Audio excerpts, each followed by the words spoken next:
Voilà, bonjour à tous, bienvenue pour cette formation dédiée exclusivement donc, à la gestion de modèles de documents dans le logiciel OptiPro ProSyndic. Alors, à mon sens, ça va être une présentation, une formation un peu plus courte que les autres, parce qu'au final, il n'y a pas grand-chose à voir ensemble. Il faut juste effectivement que vous compreniez bien comment fonctionnent les champs de fusion, notamment dans Microsoft Word, et puis comment ensuite vous allez pouvoir les utiliser dans le logiciel.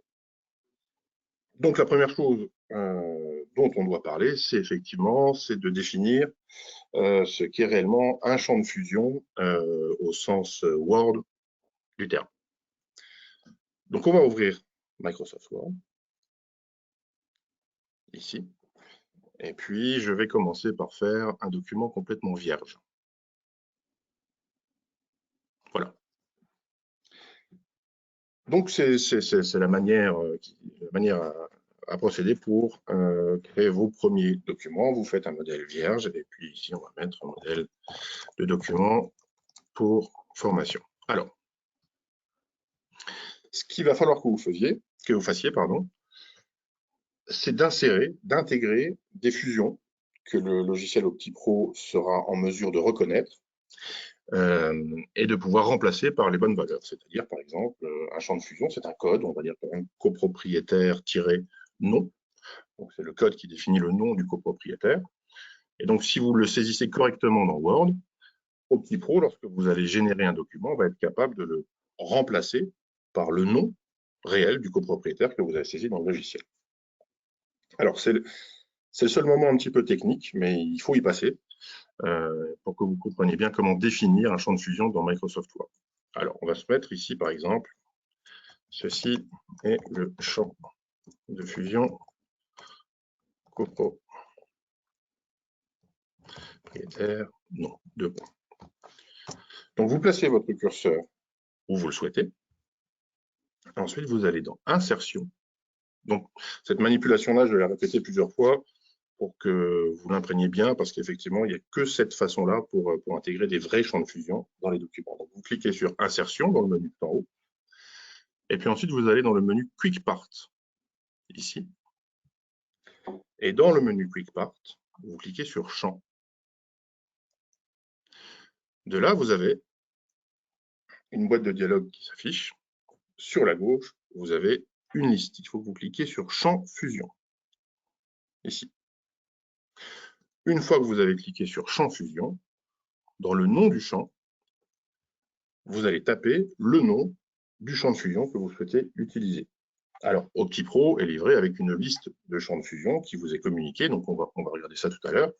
Mais à cette étape-là, vous êtes déjà capable vous connaissez le champ de fusion que vous souhaitez utiliser. Donc, dans notre cas, on va mettre copropriétaire-nom.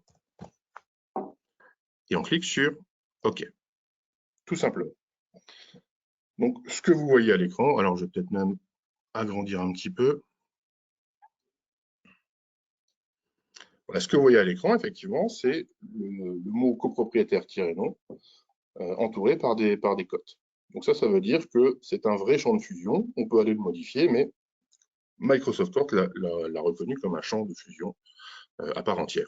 Et puis on va en faire un autre. Ceci est le champ de fusion copropriété-code, par exemple. Donc on refait la même manipulation. On pose notre curseur là où on souhaite intégrer le champ de fusion. On clique sur Insertion, Quick Part, ensuite Champ. Sur la gauche, on clique sur Champ de fusion, parce que vous avez d'autres types de champs, mais là, on va vraiment chercher un champ de fusion. Et puis ici, copropriété-code. On tape le nom de notre champ de fusion et on met OK. Alors, l'avantage, c'est que ces champs de fusion, en plus, vous allez pouvoir leur donner une mise en page comme vous le souhaitez, c'est-à-dire pouvoir mettre de la couleur, du gras. Enfin, vous avez vraiment la possibilité d'utiliser toutes les fonctionnalités de Word pour mettre en page vos documents. Là, c'est juste pour un test. Je vais vous montrer d'autres documents que j'ai fait tout à l'heure qui sont un poil plus travaillés pour que vous puissiez voir effectivement ce que ça donne. Et donc, on va cliquer. Il nous suffit ensuite de faire cliquer enregistrer sous, parcourir. Je vais chercher dans les modèles. Donc, modèle, pour formation. Voilà, j'ai mon modèle qui est enregistré. Ce modèle-là, maintenant, ce qu'il faut faire, c'est l'intégrer dans OptiPro ProSyndic. Évidemment, vous allez pouvoir le modifier pour le mettre à jour. Si vous voulez rajouter des choses, vous n'êtes pas limité à un envoi. C'est-à-dire que ce modèle-là peut être modifié à tout moment. Donc, on retourne sur OptiPro. Voilà. Donc, dans OptiPro, je vais déjà vous montrer où se situe la liste des champs de fusion qui sont disponibles dans le logiciel. Donc, c'est tout en haut à droite, sur le petit point d'interrogation. Et puis, vous avez un bouton qui s'appelle « Liste des champs de fusion ». En cliquant ici, vous pouvez télécharger un document, qui est un document Word, voilà, et qui contient en fait la liste complète de tous les champs de fusion qu'on vous propose. Donc, cette liste sera mise à jour au fur et à mesure qu'on en rajoutera. Et donc, ce qui est intéressant, c'est qu'avec cette liste-là, vous pouvez faire un copier-coller d'un document à un autre. Ça vous évite d'aller dans les menus, puisque le copier-coller prend également en compte le fait que c'est un champ de fusion. Voilà. Bref, on retourne dans OptiPro. Donc, maintenant que notre premier modèle est fait, on va aller l'intégrer directement dans notre base de données de modèles, dans notre bibliothèque de modèles qu'on peut retrouver dans le logiciel. Alors, c'est dans la partie configuration, modèle de document.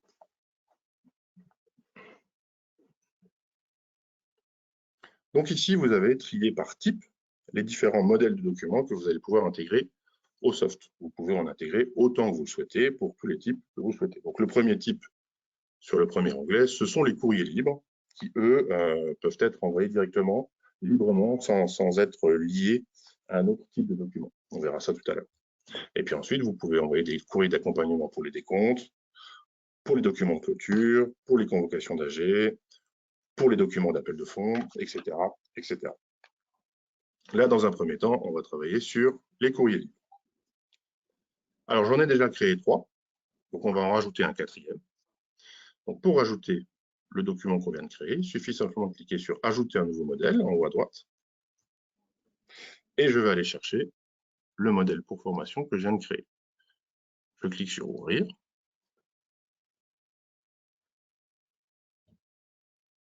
Et voilà. Donc, vous voyez qu'il apparaît en bas à droite. J'ai un nouveau modèle. Vous avez la possibilité également d'envoyer des modèles traduits, donc pour le néerlandais, l'allemand ou l'anglais. Donc, en fonction de la langue du propriétaire, on ira chercher tel ou tel modèle.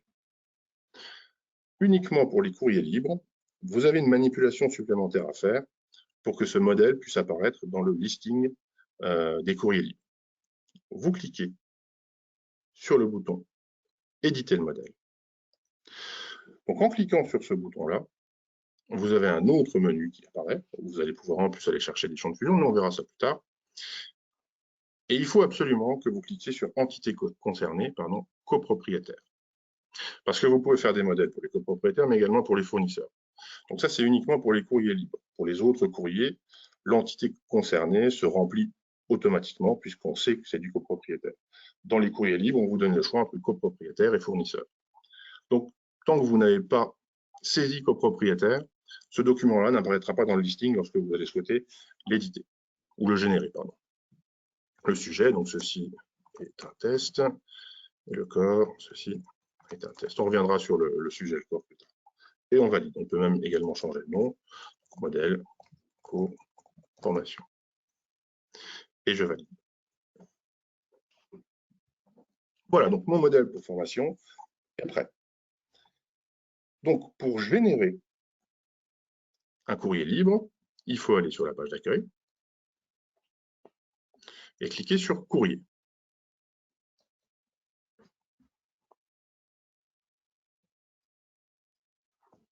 Puis sur fusion public postage.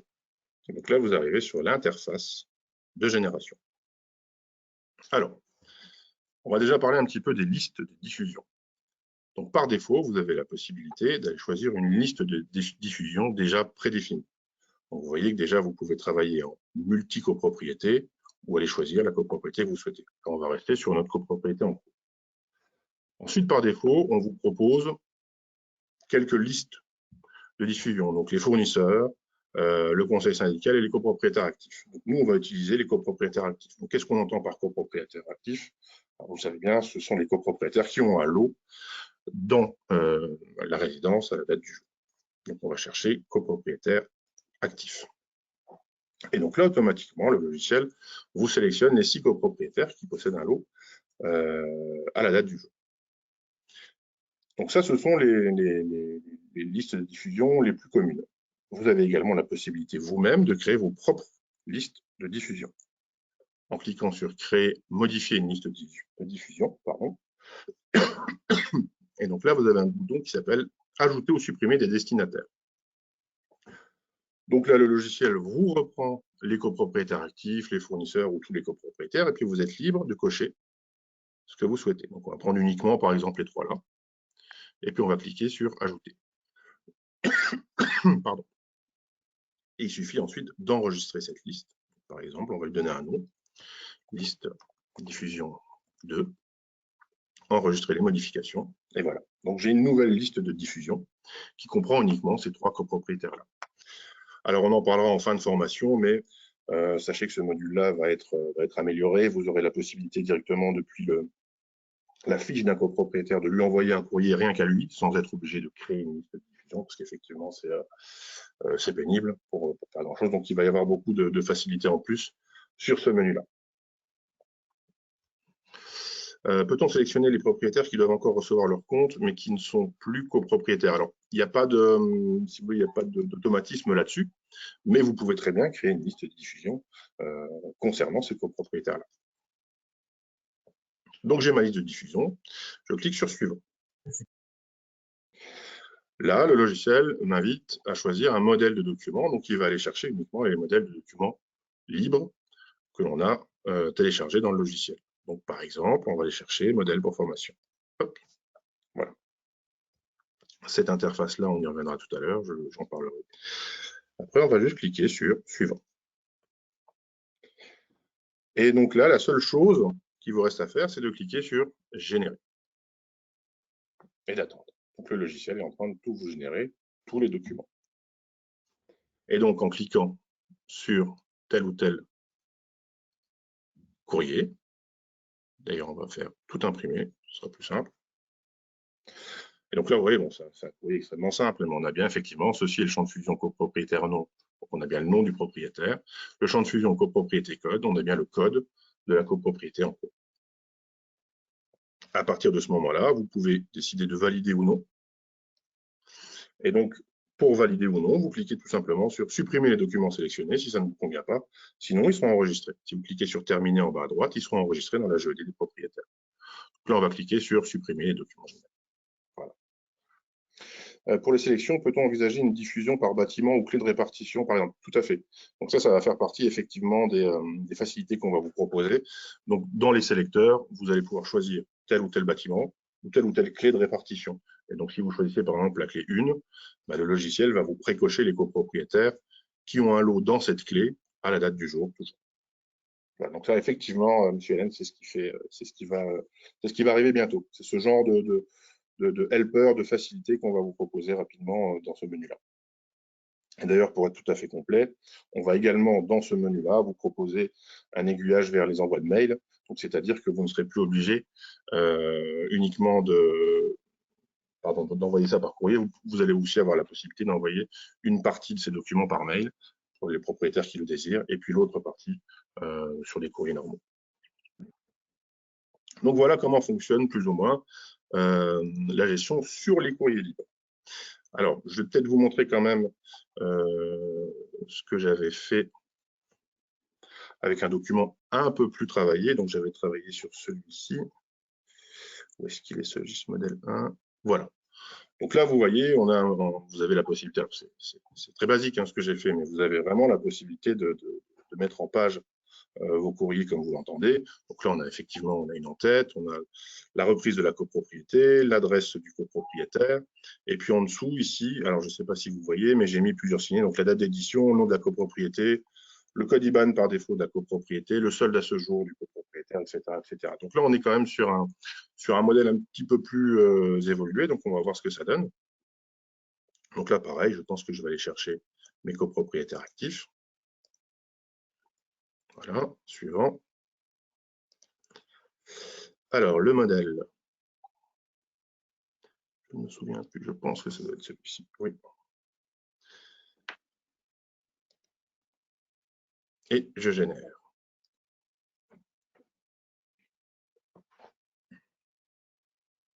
Voilà, donc en cliquant sur « imprimer », vous avez quand même quelque chose effectivement d'assez sympa. Vous avez la date d'édition, le nom de la copropriété. Donc là, il n'y a pas de BIC par défaut, donc à mon avis. C'est pour ça, on a le solde à jour du propriétaire, etc., etc. Alors, le dossier est en PDF. Peut-on avoir un fichier final en Word? Non, malheureusement, non. Ça n'est pas possible. Si vous voulez, le Word ne sert qu'à mettre en forme vos documents et ensuite, OptiPro les recrache en PDF. Je pense que même les récupérer en Word. Enfin, c'est peut-être pas. Ça demande quand même beaucoup de travail parce que si vous voulez, vous avez un document, vous créez un modèle et puis ensuite il va vous en faire une vingtaine. Pour chaque copropriétaire, il y a un modèle nouveau qui se crée et ça vous fait un gros PDF. Donc, si vous voulez, le PDF nous permet d'avoir cette souplesse-là, alors que Word, non. Donc, c'est pour ça qu'on vous envoie ça en PDF et je pense que pour le moment, on va rester sur le PDF. Voilà. Les copropriétaires ont une communication structurée pour leur paiement. Y a-t-il moyen de le mettre en champ de fusion? Alors, je ne suis pas certain, je crois qu'on l'a déjà.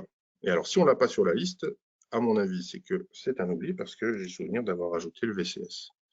Copropriétaire.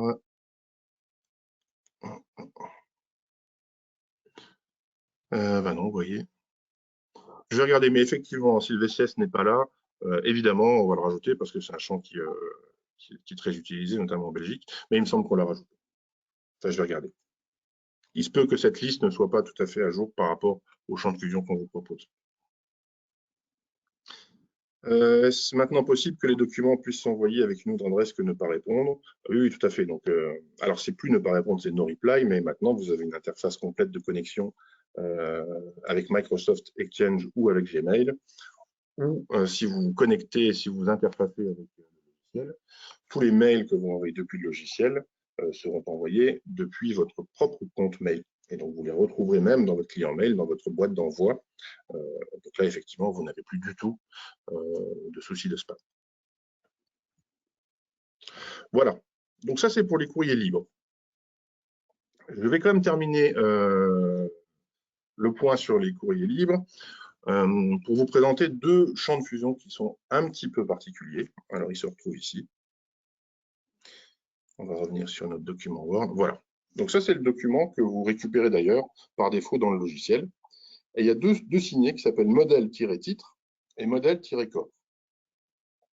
Alors, ces deux signets fonctionnent exactement de la même manière que les autres champs de fusion, c'est-à-dire ce sont des champs qui se remplissent et qui prennent la valeur que OptiPro leur donne. Mais simplement, ça vous permet de vous affranchir, d'aller à chaque fois dans le quick part et d'aller chercher des signets pour chaque type de champ de fusion, par exemple de copropriétaire. Le modèle corps, il est là pour accueillir un texte que vous allez taper directement dans OptiPro. Donc, on va regarder, je vais vous montrer. Donc, vous voyez, sur ce modèle de document-là, je crois que c'est le tout premier. Alors, modèle courrier copropriétaire, voilà. Si j'édite le modèle, vous voyez que dans ce champ de saisie, j'ai tapé moi-même un texte. Donc, je ne suis pas passé par Word, et puis je suis allé chercher mes champs de fusion sur la droite, vous voyez, plutôt qu'aller les chercher directement dans Word et de faire toute une manipulation pour chaque champ de fusion. D'ailleurs, regardez, copropriétaire-VCS, il est bien présent. Donc, on a bien le VCS sur les champs de fusion. Il faut que je mette à jour la liste de champs de fusion. Et donc, cette manière d'utiliser le gros champ de fusion qui s'appelle modèle corps, ça vous permet directement de saisir quelque chose ici et de ne pas vous soucier des champs de fusion. Vous allez les chercher directement sur la droite de votre écran. Donc là, vous voyez, j'ai fait un test. Bonjour, copropriétaire non complet, etc., etc. J'ai mis également des champs de fusion différents. Et donc, lorsque je vais générer de la même manière mon courrier avec le modèle corps, vous allez voir que... Alors, qu'est-ce que je vais prendre? Je prends toujours pareil, quand on peut être réactif.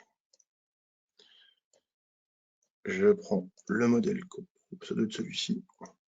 Voilà, donc là, vous voyez, ce modèle-là, alors on peut l'appeler le modèle générique, bah, vous avez encore la possibilité de le modifier juste avant de l'envoyer. Donc ça vous permet peut-être de faire des envois génériques avec un texte modifié à chaque fois sans être obligé de créer un nouveau modèle.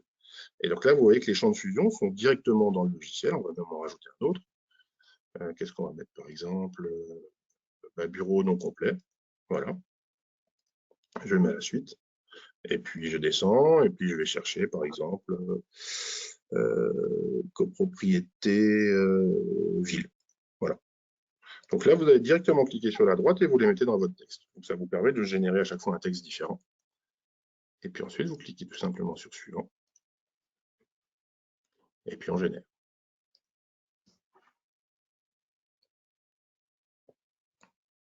Et donc là, vous vous retrouvez avec ce document généré depuis directement Optipro sans être passé par Word. Donc vous voyez bien, j'ai le nom du bureau ici en bas qui s'est affiché et puis j'ai le nom de la ville.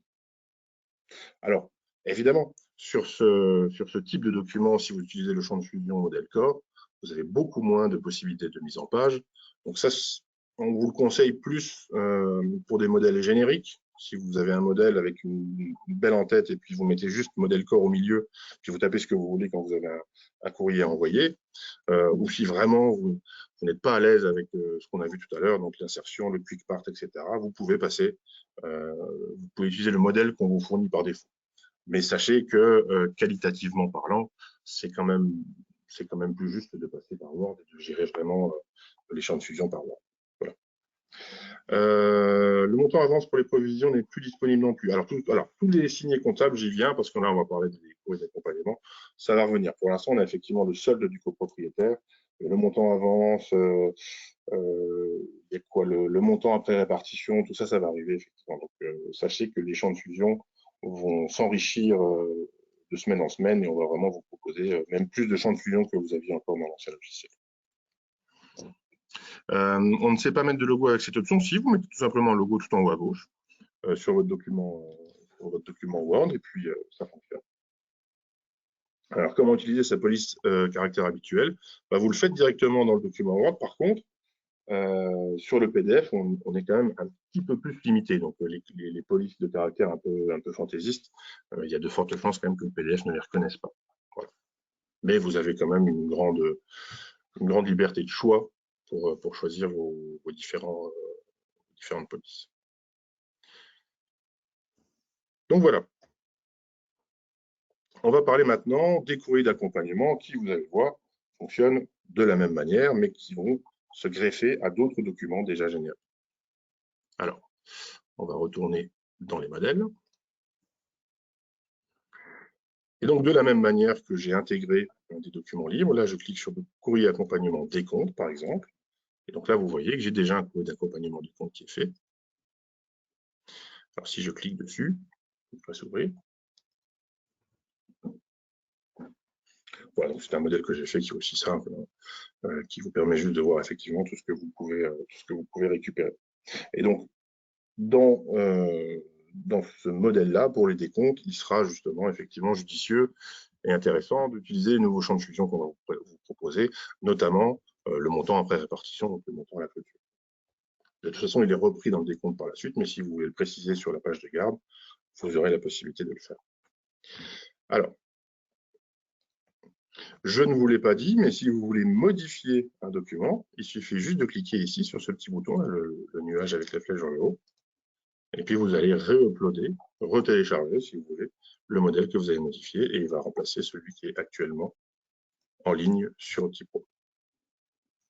Et donc, pour utiliser ces courriers d'accompagnement, c'est très simple. Vous allez par exemple dans comptabilité des comptes. On va travailler sur les décomptes, donc on va en imprimer quelques-uns. On clique sur générer le PDF, donc exactement de la même manière que vous avez l'habitude de faire. Et donc là, vous avez trois possibilités. Donc, vous pouvez envoyer déjà les gestionnaires de courrier, mais ça, on l'avait déjà vu, c'est-à-dire intégrer la balance des tiers, la balance générale, etc., etc. Rajouter des pièces jointes. Alors, j'insiste, les pièces jointes que vous rajoutez à la fin de vos décomptes, ça ne peut être que du PDF. Si vous envoyez une photo, le logiciel vous empêchera de l'envoyer. Et donc, courrier d'accompagnement, c'est ce qui nous intéresse. Donc, j'ai la liste de mes courriers des comptes. Donc, j'en ai créé qu'un seul, il est ici. Je le sélectionne. Donc, ce courrier des comptes d'accompagnement va s'intercaler en première page pour chaque propriétaire.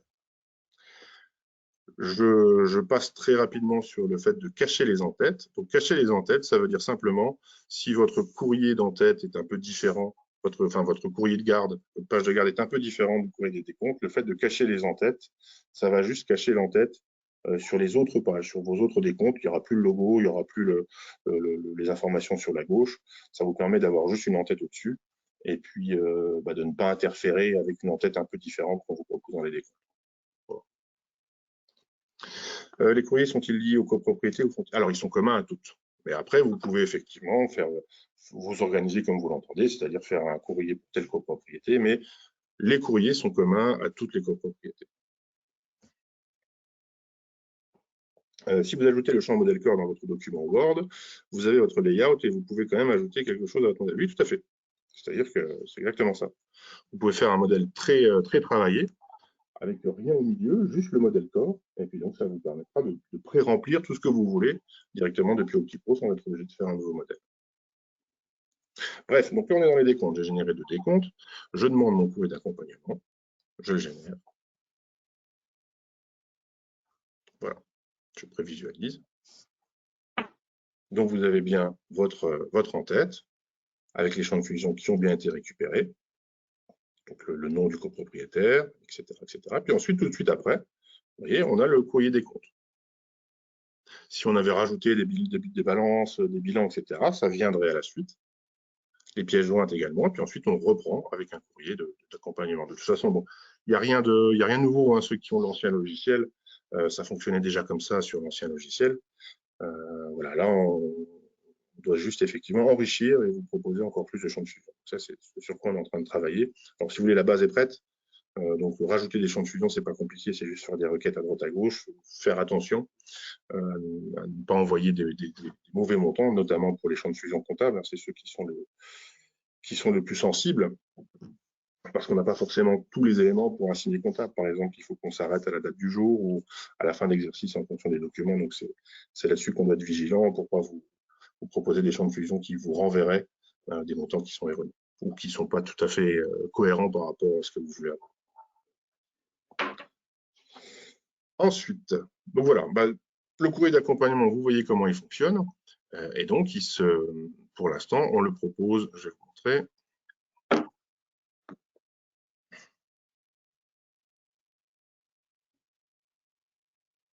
Donc, vous avez pour les décomptes, pour le document de clôture, pour les convocations d'AG, pour les procès-verbaux et pour les documents d'appel.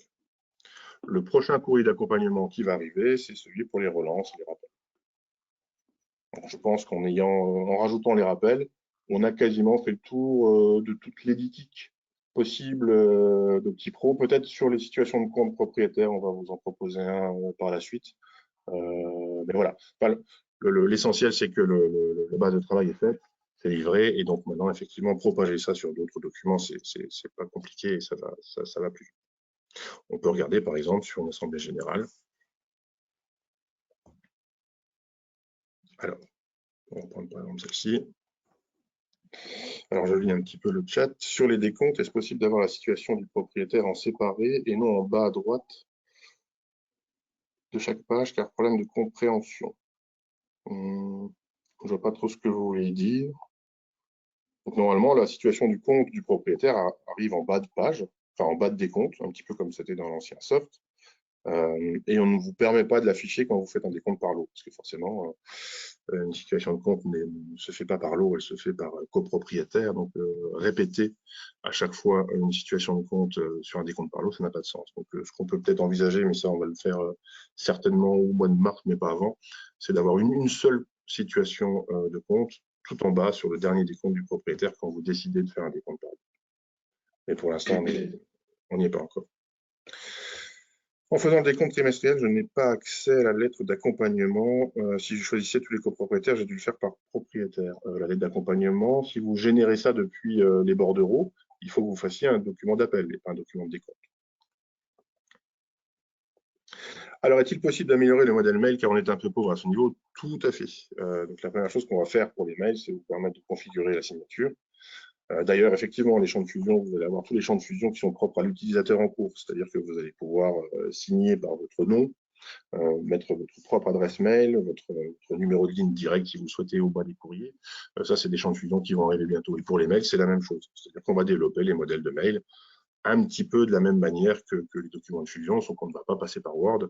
Là, ça va être des modèles que vous allez saisir vous-même, et notamment la possibilité d'avoir des signatures personnalisées. Voilà.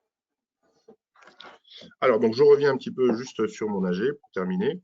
Par exemple, sur un procès verbal, je génère mon procès verbal. Hop, je choisis un courrier d'accompagnement, toujours pareil, possibilité également de cacher les en-têtes un petit peu partout. Et voilà, quand vous générez. Donc, oui, ça c'est quelque chose que je dois préciser. Sur les procès-verbaux et sur les convocations, si vous utilisez un document, un courrier d'accompagnement, ce courrier d'accompagnement, il va remplacer la page de garde qu'on vous propose par défaut. C'est-à-dire que lorsque vous générez un procès-verbal sans courrier d'accompagnement, vous avez une page d'introduction qui est commune à tous les clients. Si vous mettez un courrier d'accompagnement, ben, cette première page va être supprimée et va être remplacée par ce que vous y mettez. Donc là, vous voyez, j'ai mis même un petit peu de couleur, donc vous avez vraiment la possibilité de faire quelque chose de très qualitatif au niveau de la présentation, puisque vous travaillez sur Word, et vous voyez que le PDF qui est généré, qui est recraché, est assez fidèle à ce que vous avez sur Word. Donc voilà. Et puis ensuite, vous voyez, donc on a la page de garde, et puis ensuite, on a effectivement l'information sur le procès verbal. Donc là, j'ai fait une très petite assemblée pour que vous puissiez voir. Donc voilà. Peut-être même sur les, ça on nous le demande beaucoup, donc sur les petits textes d'introduction, par exemple ici sur le procès verbal, je pense qu'on va le rendre modifiable. Alors ce ne sera pas par des lois, parce que là vous voyez qu'en dessous il y a une présentation et une structure de document qu'on ne peut pas reproduire dans Word, mais au moins quelque part dans un menu de configuration vous permettre de générer vous-même la petite phrase, comme ça vous avez effectivement ce que vous souhaitez. C'est de manière plus personnalisée, parce qu'on a beaucoup de demandes qui vont dans des sens différents, changer cette phrase-là, et c'est vrai que vous n'avez pas la main là-dessus, donc c'est pas toujours évident pour vous. Donc, toutes les petites phrases, même ce que vous avez au bas du décompte, c'est quelque chose qu'on va bientôt mettre en place, c'est que ce sera personnalisable via une petite interface de configuration. Écoutez, je pense qu'on a fait plus ou moins le tour. Je vous ai un petit peu annoncé tout ce qui allait sortir au niveau des documents. Il faut peut-être effectivement que je vous parle des classeurs de la GED, donc de la gestion de documents. Donc partout où vous avez le bouton document, vous avez des classeurs qui sont plus ou moins figés. Vous pouvez recréer des classeurs, mais c'est pas tout à fait optimisé. Donc là, on va aussi mettre l'accent sur la souplesse, sur la gestion de vos classeurs de documents, et puis pouvoir justement les faire redescendre dans l'extranet, choisir les classeurs que vous souhaitez faire redescendre dans l'extranet pour donner accès à vos propriétaires. Donc ça concerne également la gestion des documents. Le courrier, comme je vous ai dit, les courriers libres, on va bientôt vous donner la possibilité de les envoyer par mail, et également de faire un courrier libre directement depuis la fiche d'un copropriétaire en cliquant sur un bouton « Envoyer un courrier », plutôt que de vous amuser à faire une liste de diffusion avec un seul copropriétaire, ce qui n'est absolument pas optimisé, et ça vous fait perdre du temps. Donc, on va faire un raccourci qui va créer automatiquement, vous ne le verrez même pas, une liste de diffusion sur un seul copropriétaire, celui pour lequel vous voulez envoyer un courrier, et vous allez avoir accès au modèle de courrier libre, exactement comme sur la page d'accueil. Depuis la fiche fournisseur aussi, oui, tout à fait. Donc, ce sera sur les... Généralement, ce qu'on fait sur les copropriétaires, on le fait aussi on essaie de le faire sur les fournisseurs, puisque de toute façon, au niveau du modèle en base de données, ils sont traités de la même manière. Donc, le fait de pouvoir effectivement faire un courrier à un copropriétaire vous permettra aussi de faire un courrier à un fournisseur. Voilà. Voilà, je pense avoir été plus ou moins complet. N'hésitez pas toujours si vous avez des questions notamment sur les documents qu'on a vus aujourd'hui, contacter le support et puis on essaiera de vous orienter, de vous accompagner pour gérer vos documents.